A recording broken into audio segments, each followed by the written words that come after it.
sit here for a minute, see if I'm Well, good morning and good afternoon, everyone, and welcome to today's webinar on how to secure your property and evidence.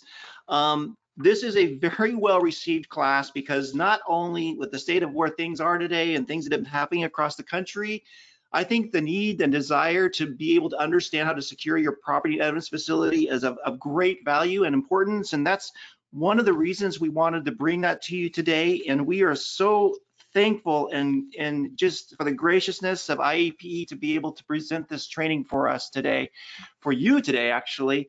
And we have over 450 agencies represented here today. That's a tremendous amount of people and agencies, and that just shows how great this need is.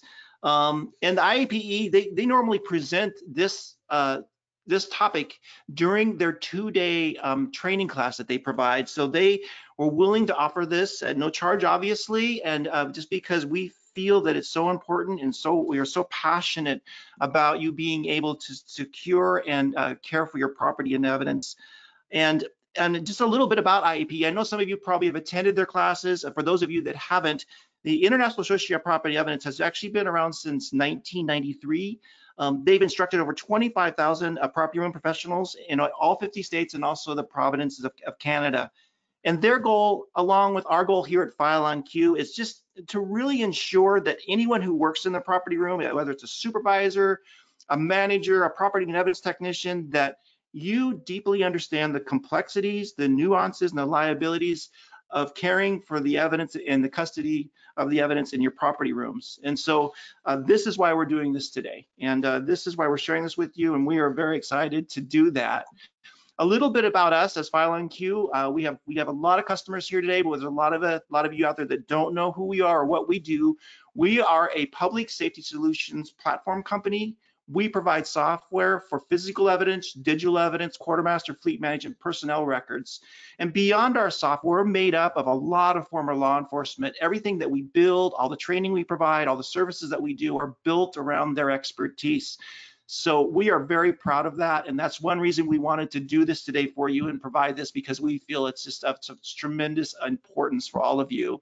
We are based out of Seattle, Washington. We have law enforcement professionals all across the United States that currently represent around 370 public safety customers with a very high satisfaction rating, just because I think of where we stand being based on a law enforcement background, which really helps us serve you well and provide you things that you need and not what we think you need. And so that's our goal, and that's one reason we're providing this for you today. A little bit about the format of the class is your phones are muted. And that's so you can hear us, we can't hear you.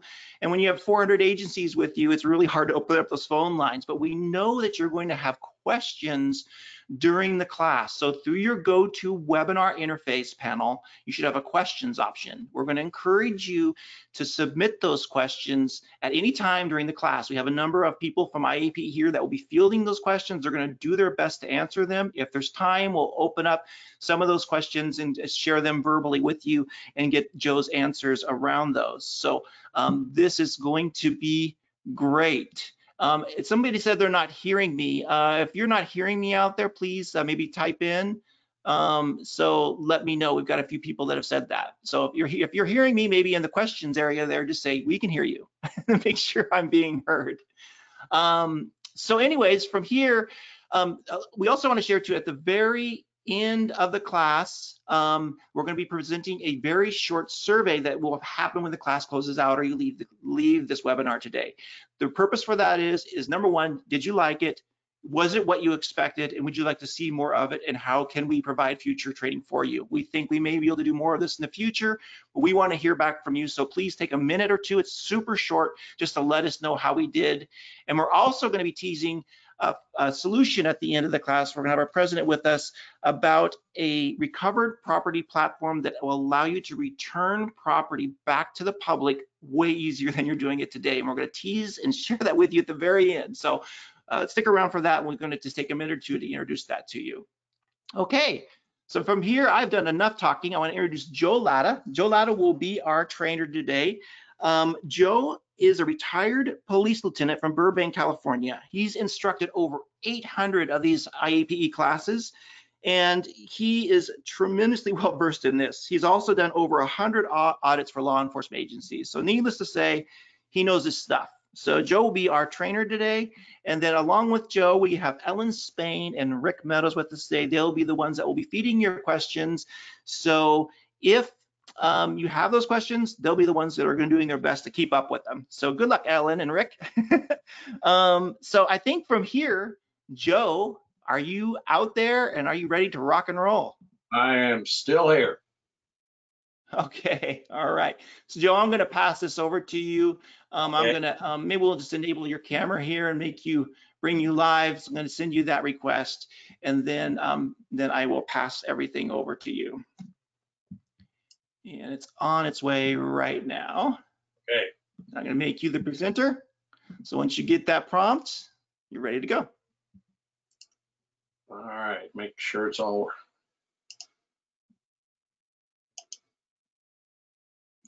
How are we doing? Craig, you can see everything right? Yes, I can. All right, well, good morning, everybody. As I'm looking at some of the names on this list, I see a lot of you that I've met over the years in our training classes. And because of the things that are going on in our environment today, not only with the COVID virus and some of the civil unrest, so we thought a very appropriate topic would be security. And our training, the way we do it nowadays, is just completely changed. And so we're kind of giving this as an example of what one of our modules. We have 18 modules in our 2-day class. It's exactly the same as the live class. It's been completely reformatted since the last time. It's kind of like watching Netflix. And so what I want to do is I want to get started. The vast majority of up front is the module we use in the class just to talk about security in general. And there's not a right way or a wrong way. There's many ways of doing it, but we're going to try to base this on what our standards are. So number one, our security. Let's move on and look at the topics. If you've ever been to a class, we have to share a lot of headlines. We're going to share one, only one. We're going to give you a security survey. We're going to talk about doors and hinges and keys and locks, who should have access. We're going to talk about key control, after hours access, and access logs, and lastly, some of the access or electronic systems that may be out there on the market. So first of all, before any good module, we have to have a headline. Now, if you had been to the 2-day class, or if you go to the 2-day class, what we're going to talk about in this one, we would have discussed some of the security issues when it comes to drugs, money, and narcotics. So let's listen to this for about 20 or 30 seconds. County, individually wrapped kilos of heroin, potentially worth more than $500,000, were stolen from the Will County Sheriff's Department. ABC7's Robbie Batewell has the story that's new tonight here at 4. It is a shipping container like so many others, but this blue box in a fenced-in yard at the Laraway Service Facility of the Will County Sheriff's Department contained evidence that was stolen sometime before last Friday, October 14th. We weren't certain, frankly, at the time, was it missing or was it just misplaced? Could it be in the courts? It took us 3 or 4 days just to conduct an audit of that. We're now pretty confident we don't have control of that item. The heroin was wrapped in 4 1-kilogram packages and was worth approximately $500,000. Everyone, the key to this one, if we had visited some of the other modules, they have drugs for narcotics. And if you've been to the class, we see guns, money, and drugs are the most susceptible item for a theft out of a property room. And it's almost always adjudicated cases. So what this department is doing is keeping drugs, $500,000 worth of heroin, in a cargo container at their corporate yard. And we usually have the class vote on this. Is this felony or misdemeanor stupid? And folks, when you understand that you got $500,000 of dope in a cargo container down at your garage, it kind of gets into the category of felony stupid. The drugs need to be kept in an area with the highest level of security until it is actually destroyed. In the 2-day class, we talk about how to document that, how to audit it, and a variety of other tasks. But again, it's security here and where we stored it. Okay. Now, here's an interesting one. Facts. Burglar breaks window of property room, police department, uses a power saw to breach a metal evidence room door. steals 46 pounds of marijuana and 9 guns. Everyone, the headline is behind that. These are kind of the facts around that. And in a 2-day class, we would say, is there a clue here on who may have broken in? Well, as a 5-year veteran burglary detective, any crook that brings his power tools would think that maybe the person had prior knowledge. Well, the suspect had prior knowledge. He watched and put it in the evidence room when he was booked, okay? Very, very, very small department up in Utah or Idaho, and very small, 6 or 8 people. For all of you, if you're in a very, very, very, very small police department, there may not be anybody in your building overnight. You're probably more susceptible in a larger department where you may have activity in your building around the clock. So what we say about this, small departments or departments in rural areas are more susceptible to burglaries, as there's sometimes during the day, no one is there. So during our class, we always give a survey. What I want everybody to do is go back and look at lockers. I want you to look at fences and gates and rooms, anywhere where evidence may be, especially on temporary lockers, which we have a whole module on. Look at it and see if there's some type of code on the bottom of that lock. And some of you are saying, yep, I think there is. So the question is, can I take that lock or that number to Home Depot and get a key? And the answer is absolutely yes. So now you have an employee that has a key to that room, area, locker, or whatnot. Now they're going to have access to that room forever. And if a defense attorney were to ask a question about that during a trial, could somebody have gotten a key to that? And your answer is going to have to be yes. So when we're done today, I want you to go look at your padlocks. Next, you'll notice that padlock there is secured to the gate. At least if somebody were to take it, they'd have to cut the chain. It would be a trail that there's a problem there. So always, I don't like padlocks. I like, and again, it's always a budget issue, but always keep that in mind. If you have to use a padlock, secure it to whatever it is, the door frame or whatever. Next, that's called an astragal. If there's any Scrabble players out there, that's good in a Scrabble game. That is that plate that goes between the metal door frame and the door. This kind of gets an A+. It's got 2 levels of security, 2 keys. And again, that's a pretty secure. This is an exterior door on a property room. This next one here, and I want you to take a very close look. This here, you'll notice the gap. Can I reach through there and open the door with a coat hanger? And the answer is yes. So what do?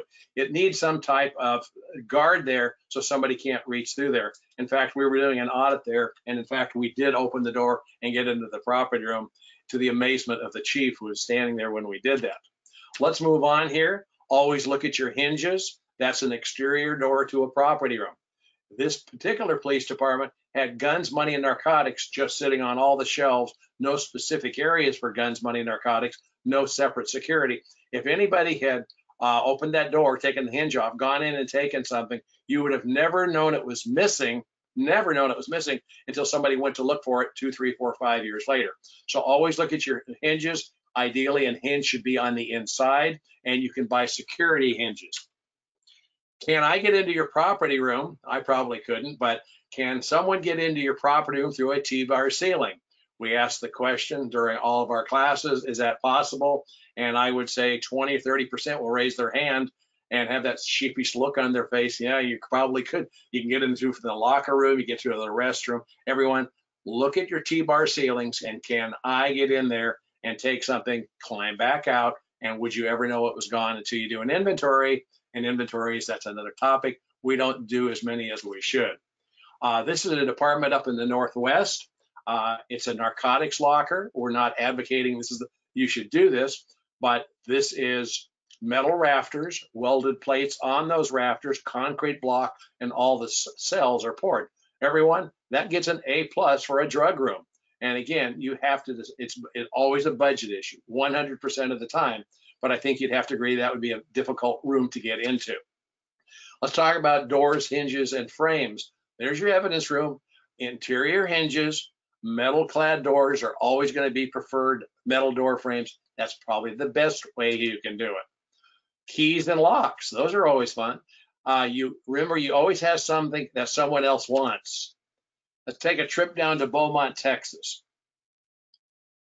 In a routine traffic stop along Interstate 10, Officers Froman and LaChance seized 350 pounds of cocaine hidden in a load of furniture. Tom Schofield is Beaumont's chief of police. He remembers the bust as the department's crowning achievement. Probably the largest seizure of cocaine that we've had, either through search warrant or any other way. Lieutenant Mike Seeley, then a 14-year veteran of the force and the commanding officer of the Narcotics Division, made headlines. It's the biggest seizure of cocaine in the history of this area. We're very proud of the abundance of narcotics that we were seizing.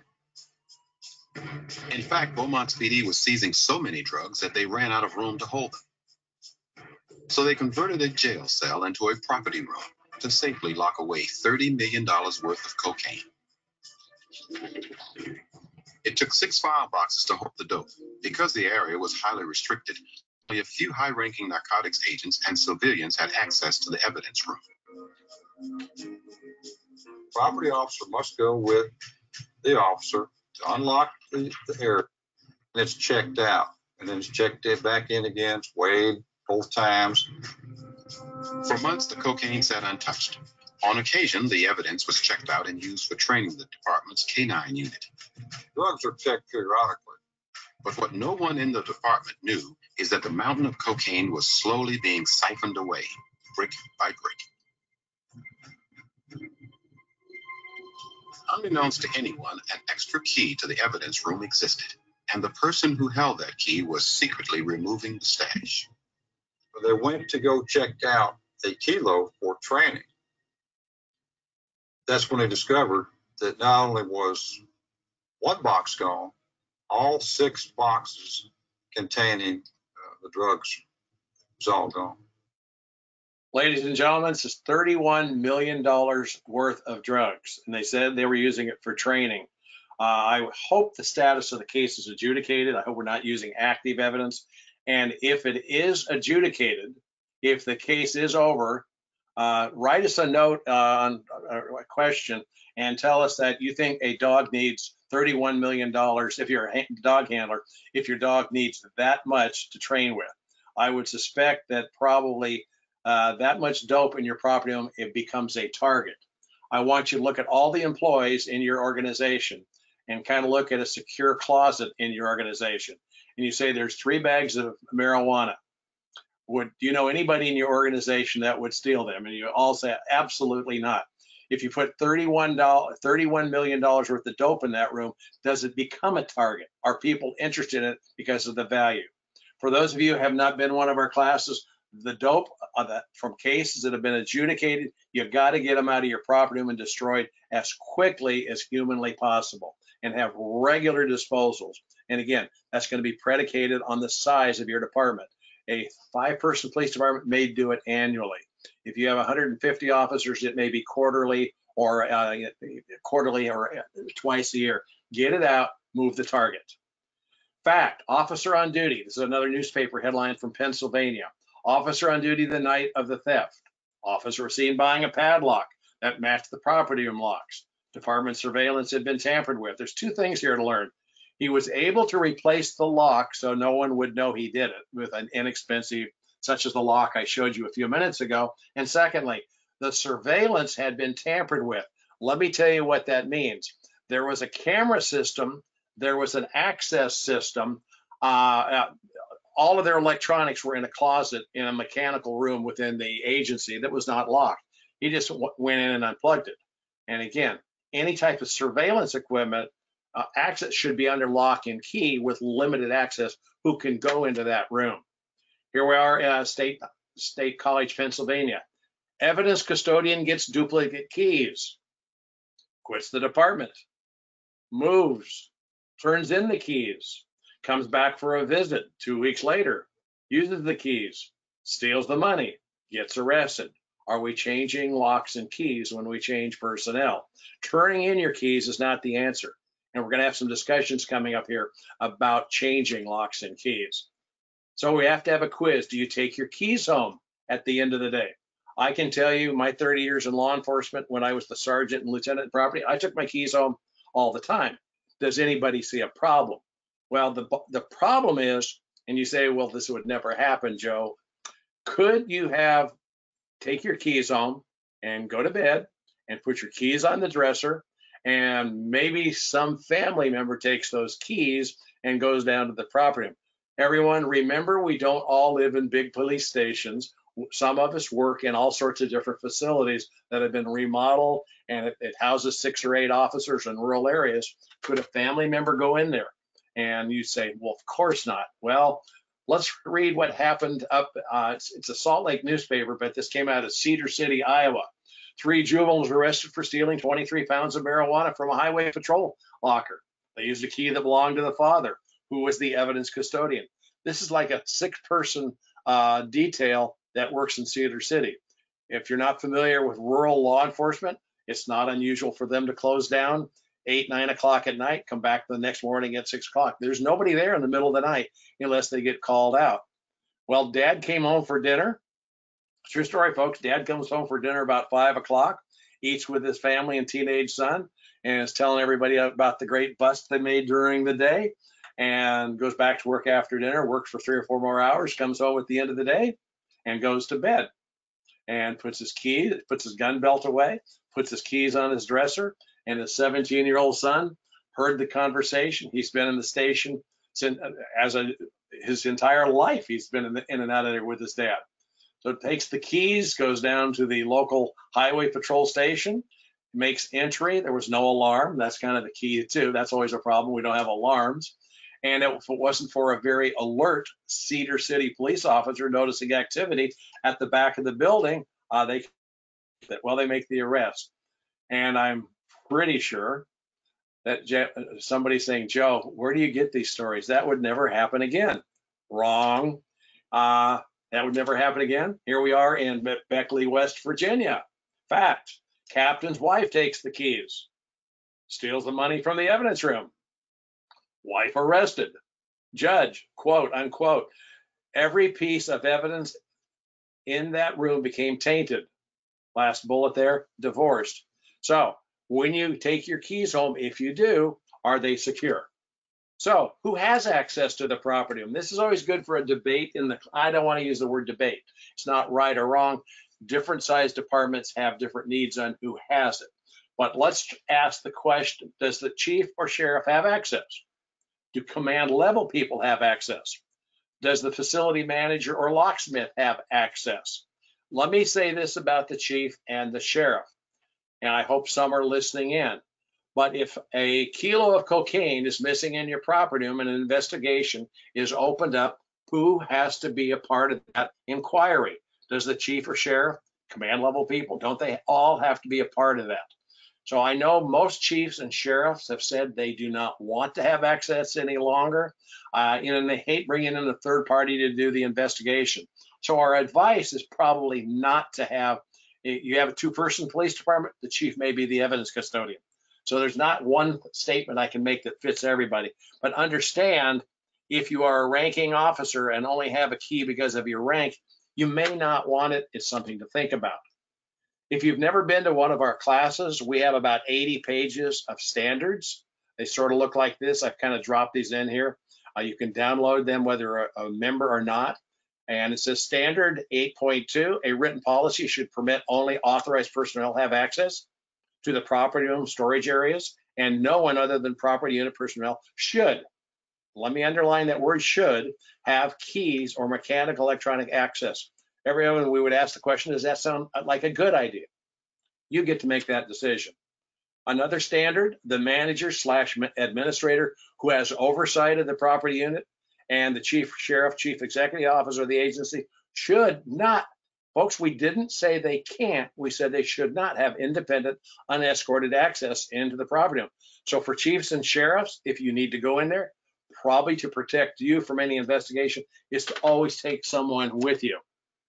If one of those individuals has a key or access, that should establish a system that requires 2, which I just said. Let's talk about key control. I like the idea of having people sign for them when they become a member of that unit. We want to number them and we want to audit them every year to make sure that the employee still has that particular key. Now, as Craig mentioned at the very beginning, we're going to ask some questions.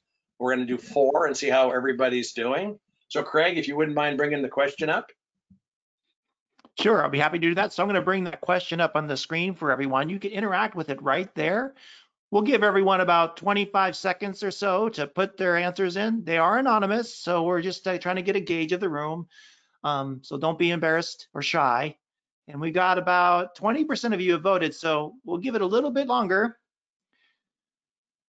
And we've got about 50, we're getting pushing on 50% here. Folks, we encourage you to participate because you can kind of see the status of property rooms across the country. Don't feel bad if you don't, because I'm going to say in the final results here, we're going to find out that maybe 30 or 40% may not be doing that. It's just a good practice. Yep, that's great. So we're about there. I think I'm going to close out this poll here if everybody's got a chance to answer here. So 3, 2, 1, I'm going to close that poll. And I'm going to share those results with everyone here. So Joe, are you seeing those results? Yeah, I was really off. I said a third of us don't. It looks like close to half of us aren't. Everybody, do we think we should change our locks and keys with personnel? That is absolutely an outstanding example of what we're talking about. Let's move on to the next topic here. We're going to try. Let's see. All right.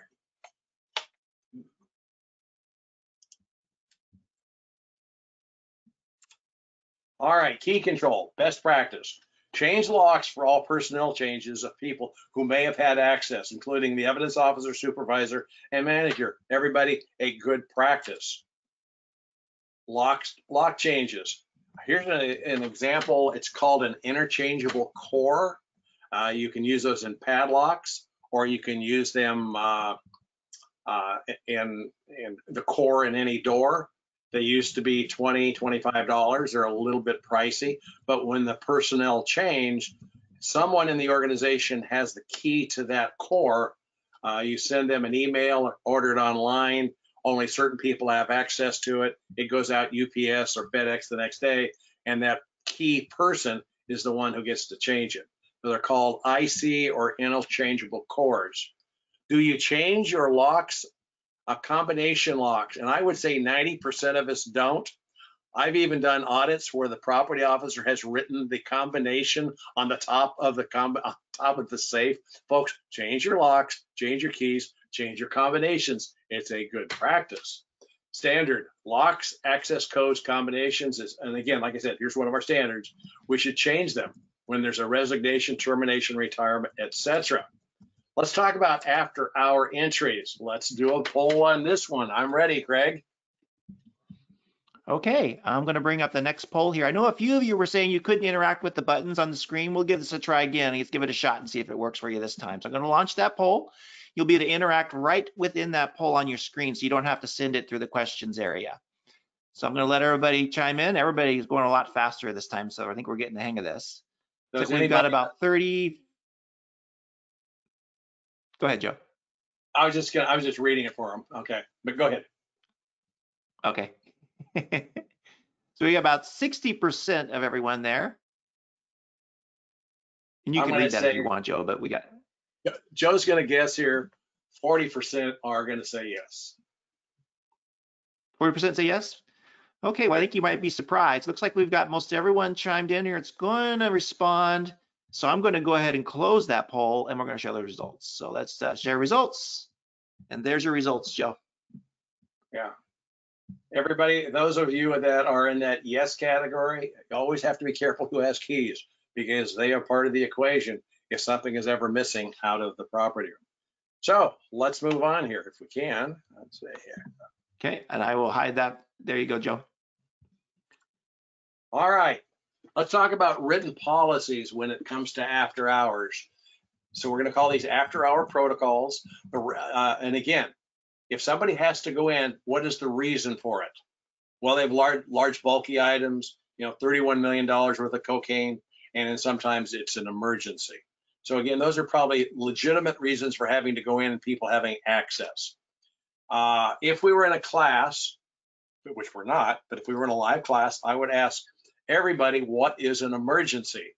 And they would say things like a large submission, Maybe there's a water pipe that breaks, and we get a whole bunch of different reasons. And frequently, somebody will say a fire, and because Joe's kind of a smart person, I say fires are sometimes, depending on your problem, could be a blessing and not an emergency. Okay, but obviously, a fire is going to be an emergency. But you should have protocols when someone goes in.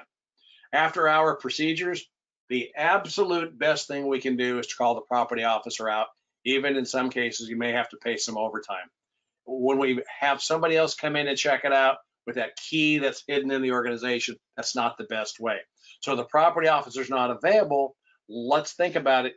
You're the on-duty sergeant, the on-duty officer in command, or officer OIC, the watch commander, whatever the term is, and you know where the missing key, I won't call it the missing key, the hidden key is, and you go in and take care of that action.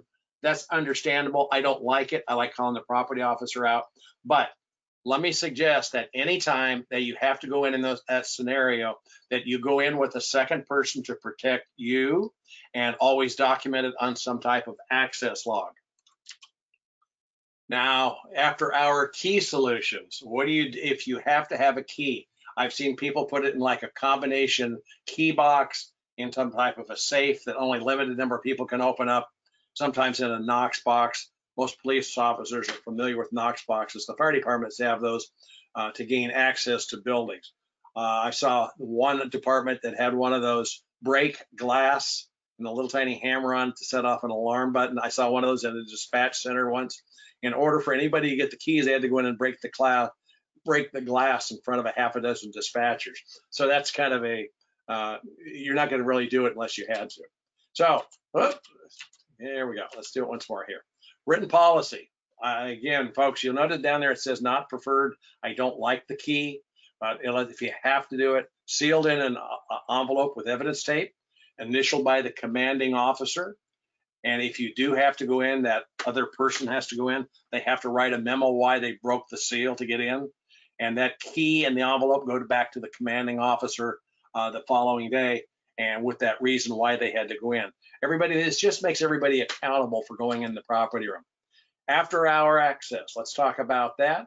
After hour access by non-assigned personnel should be discouraged. In the event that after hours access is necessary and assigned property room staff are not available for recall, police should restrict the method of entry into the property room. At no time should one person enter alone, 2 individuals. And again, this is reemphasizing it. Where we got this was from our standard. Continued, suggested that an assigned property officer be called in, like we've discussed. But most of the things we talk about in our class, we can go back to our standard. Let's talk about access logs. Date and time. I would encourage that everyone have an access log. You keep them long term. Managers should be taking a look at them once in a while, see who's entering the property room, but it should have the date and time of the entry, the date and time of the exit, the reason for the entry, name and serial number of that employee, who accompanied them, and long-term retention. That one, it says who accompanied.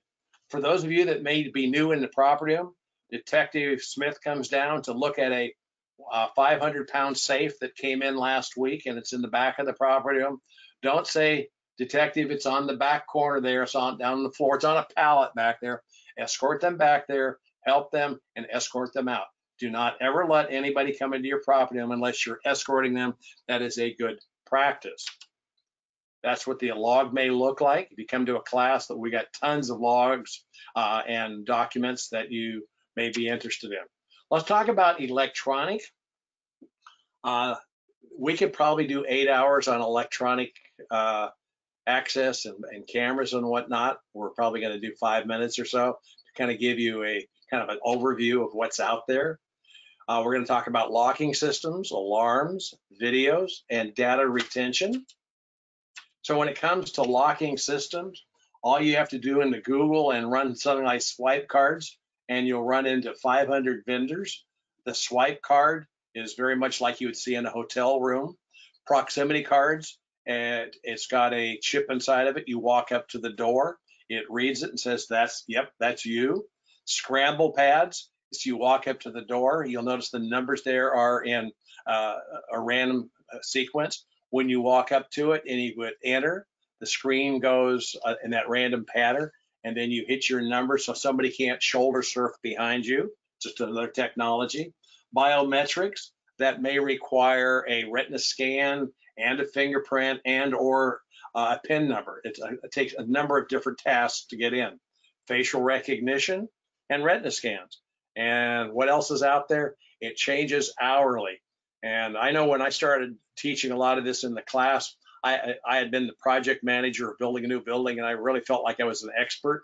But if you wait about 2 weeks, it will all change. You really need an electronics consultant to come in and advise what the best products are out there. As we all know, we can watch everything going on in our neighborhood, and the technology has gotten a lot cheaper.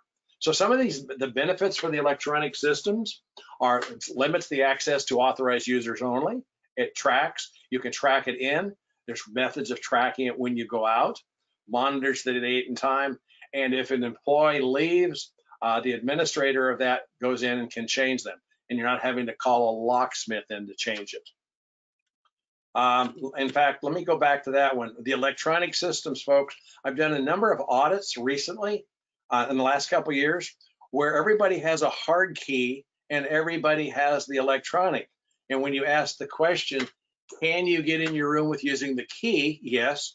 Well, do you use the key or do you use the keypad? Well, sometimes it's no, sometimes yes, sometimes no. Folks, if your employees have both a key and an access pad, can they go into the property with their key? And the answer is yes. Are we tracking them?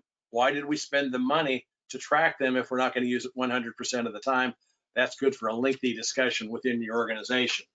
Now, alarm, if you have an electronic system, it can set off an alarm if the person goes in that's not allowed. It can send an email or text message that someone's in there.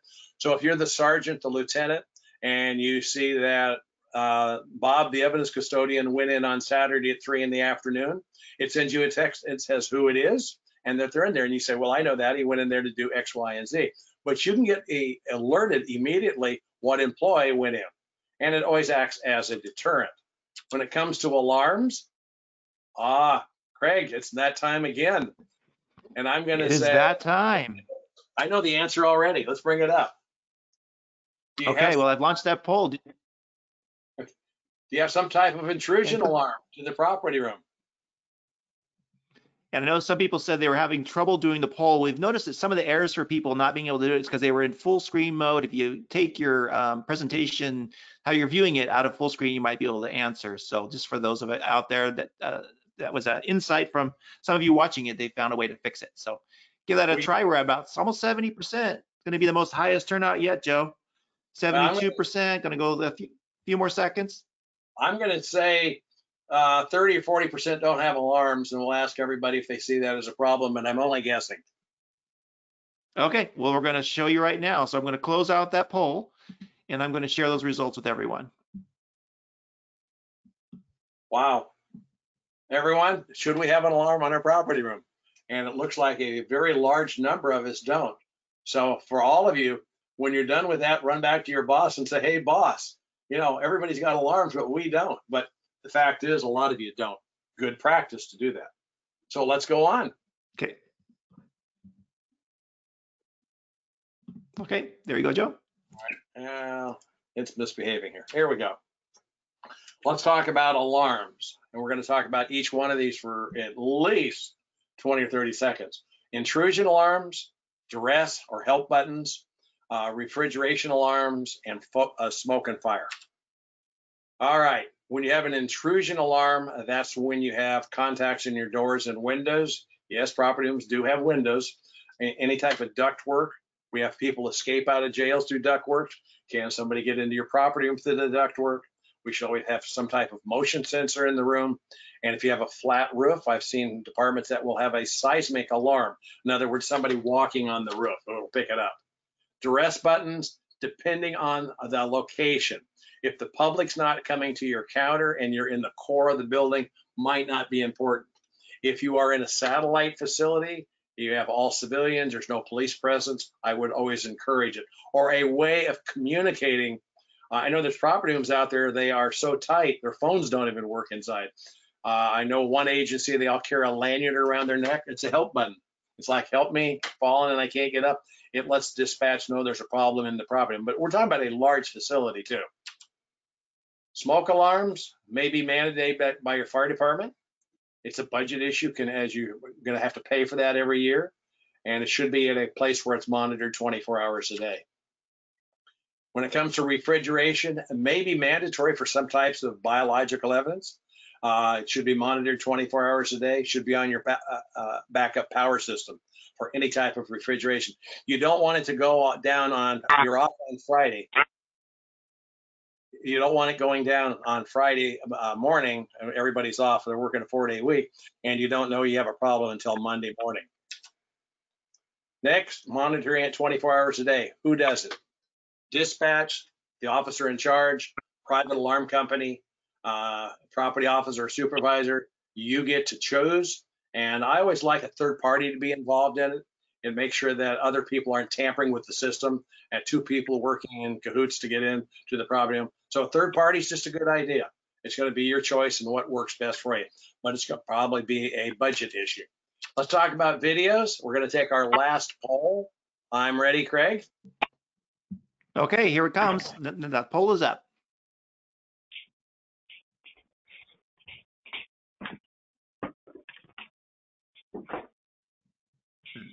Looks like we've got about 66%. It'll go a little bit longer. A lot of you are polling in here, so and you're thinking about it, maybe looking around. We have cameras.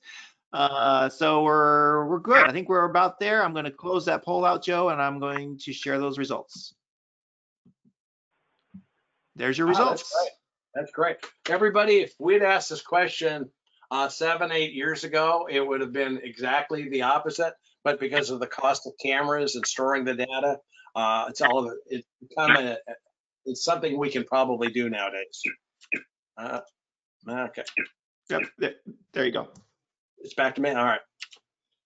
Okay. Placement of cameras, entrances, doors is probably a good idea.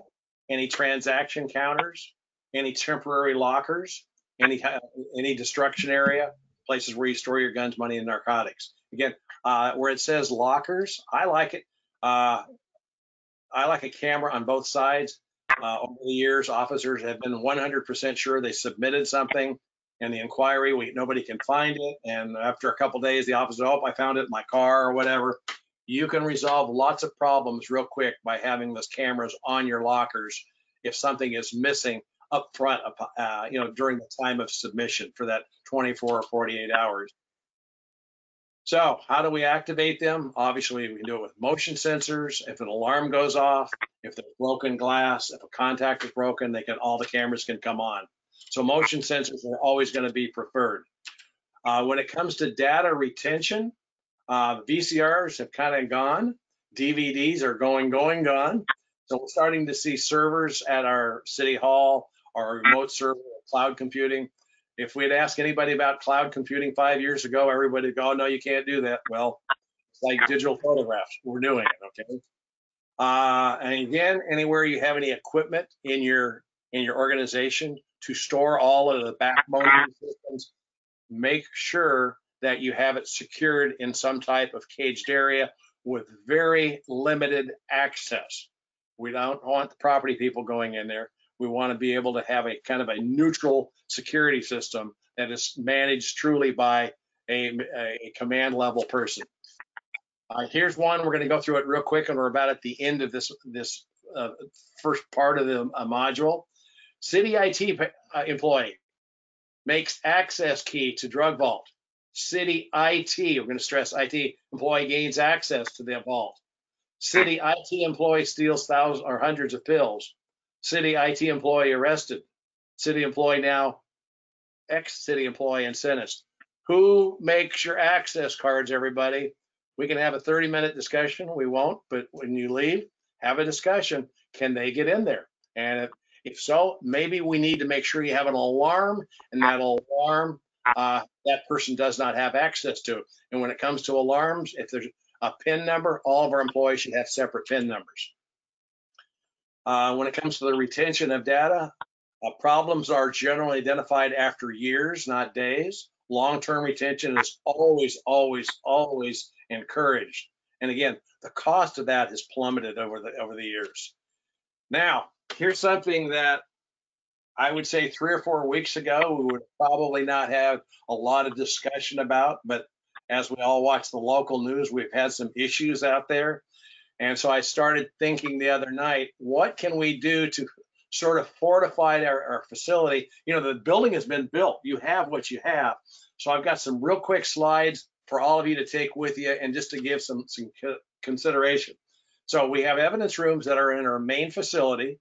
We sometimes have a remote warehouse, and sometimes we use public storage. So what should we look for? Look around your building, and the interesting thing there, those are relatively new police facilities. And what do we notice? Lots and lots and lots of glass, because we're trying to make them very friendly. Well, depending on your glass, you can get bulletproof and you can get lesser than bulletproof. And again, it's always a budget concern. If you have bulletproof on the first level, that makes sense, but do you need it on upper levels? I took a picture here of the facility that I worked in, and I kind of give you an illustration. The truck drives by, and if you look directly through where the truck is, there's windows. Those were not bulletproof because they were like 10 or 12 feet off the ground. So the trajectory would have been up. Where at the right side of that arrow, somebody walking by, that may have been bulletproof. So you have to do an analysis of your building and see where the susceptibility is. Here, something to always consider as an add-on is you can get louvers, security louvers to put in front of your windows. And this is especially, you've already designed your building and now with having the civil unrest, that's an option out there. So do we have cameras around our building? Is the lighting good? Look at the planter down below and look at those removable bollards. The photograph on the right is a bollard, okay? They can lock, padlock on there. You can take them out if you need to move something, but you can put those in front of your facility so at least you can't have a car drive through your lobby. The design that you see there, you notice they would have to go up the steps. They would have to maneuver, and they can't through the planters. So it would be somewhat difficult. So maybe we make it a little bit harder. Let's talk about that satellite facility. And I know a lot of you work in a satellite facility, and there's two quick options here, folks. You work there all the time, or you take stuff there for long-term storage and you go visit it. So let's remember having the best lights we can possibly, lighting around the building. The advent of the LED light has been absolutely fantastic. The amount of light that we can put on something. So that's something for us to consider. The next one, do we have cameras? I hope you do, especially today. Next, an alarm system. And I know a lot of you, we saw 2/3 of we looked at the numbers for alarms in general. Sometimes it's even less in these remote facilities. I would recommend an audible alarm to scare the person away possibly, and a silent alarm that rings back to our dispatch center or the alarm company. Another one, everyone, we probably don't want a billboard out in front saying evidence room is here, and then big signs on it, evidence room is here, and we've seen it. What we want to do is probably have something like P&E in here. So, and again, this worked for people, let's say it's at your corporate yard where you have all your mechanics and carpenters and everything. You just don't want to publicize it. And if possible, I wouldn't put anything on there, but sometimes if the public has to go there and pick up something, you need some signage, but don't overdo it. When you're moving evidence from place A to B, don't drive around with a billboard on the side of your truck, okay? No signage is probably a pretty good idea. Any type of fencing you can put around the entire perimeter of those remote locations is probably a good idea. If you're having an issue, if there's any type of looting going on in your community, obviously regular checks, you may have to assign somebody there to watch it during off hours. And this stuff is so new, folks, we haven't had to worry about this. So public storage, you can see my opinion about them. I don't like them, but some of the issues, there's my evidence in my locker. Who's your neighbor? When you bring things in, are your neighbors watching what's going in there from the truck that says evidence? Be very careful and know who your neighbors are. And the next issue is if you're in an older facility, they could be made out of plywood or drywall or some type of fence that you can see through. What you want to make sure if you're signing a contract, I'm going to discourage it, but the newer ones are generally with some type of constructed metal, galvanized metal. So, and I always have an alarm and a camera if when possible. Whoever you're renting it from may provide that for you. And in closing, property and evidence management, if you've never been to a class or need it for your certification, IAPE.org. It's 2 days, 14 hours, and now you can do this completely online. It's just like Netflix, or Prime Time. It's exactly the same as the 2-day class, exactly the same. The nice thing is you can watch it at your convenience. The registration is good for 30 days. If it needs to be extended, we can do that. And the tuition is the same as the live class. And at the present time, we're just looking for all sorts of different options. We can provide training to everybody. And with that, if you sign up for a class, some of you may know, I wrote a book a couple years ago. It's about 400 pages. That the digital book is free anytime you attend any of the online classes. I want to thank everybody for attending today. The turnout is just absolutely spectacular. We're going through some tough times, all of us, with budgets and staffing, and we're here to help you. If you have any questions about any of this, please contact us. I think Craig has we do encourage you to answer the survey at the end, so we know what way to go with any future training. This is kind of a practice for us. Craig, I'm going to turn it over to you, and I want to thank Craig very much for putting this together. This is his expertise. It wasn't ours when we got into this. Craig, thank you. Yeah, thanks, Joe. That was excellent. I really appreciate the opportunity to be able to do this today. We do have a few words from Steve England, who's our president here, just wants to share something really briefly, and we're going to get everyone out of here. So, Steve, are you out there? I am. Thank you. Well, we want to thank Joe and IAPE, and Joe, you got through it all in an hour. That's impressive. So, good job there. Very, very practical advice and suggestions there. And so thank you again for that, and everybody who's attended.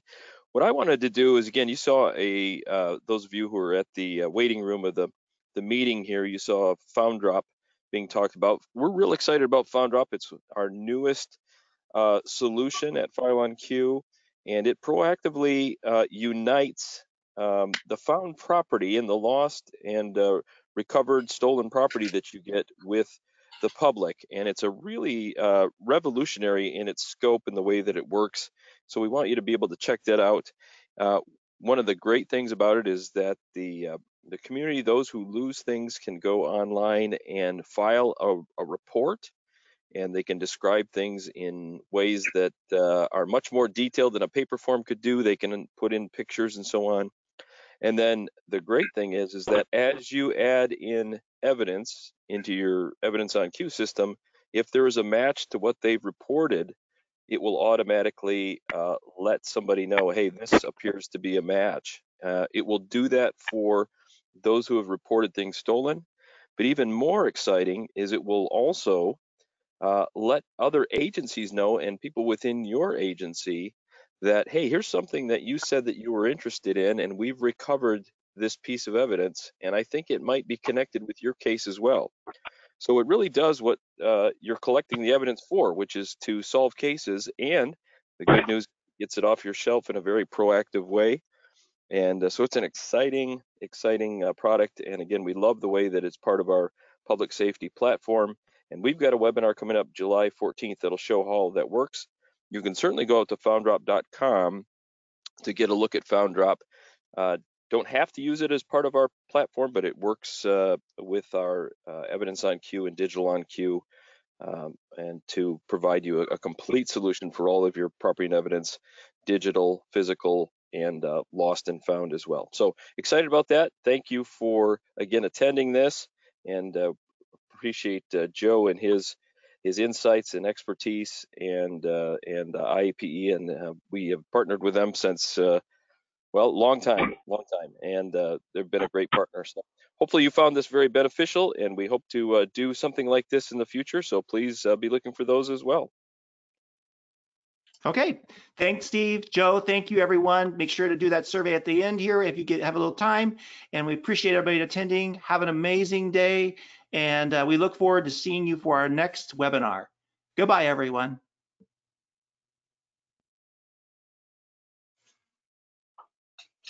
Woo.